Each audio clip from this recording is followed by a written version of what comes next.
के लिए, बहुत जनों के लिए ये कोई एक नॉर्मल इलेक्शन होगा।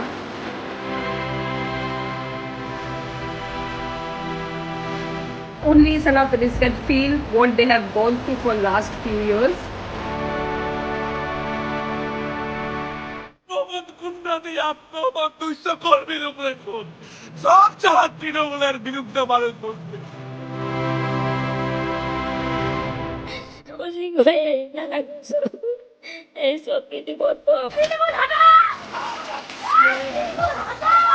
मैं जेल भी खाती, मेरा घर पे बोम मारी, मेरा खून का मुझे बहुत कुछ सहना पड़ा, किंतु इंसाफ नहीं मिला हमको।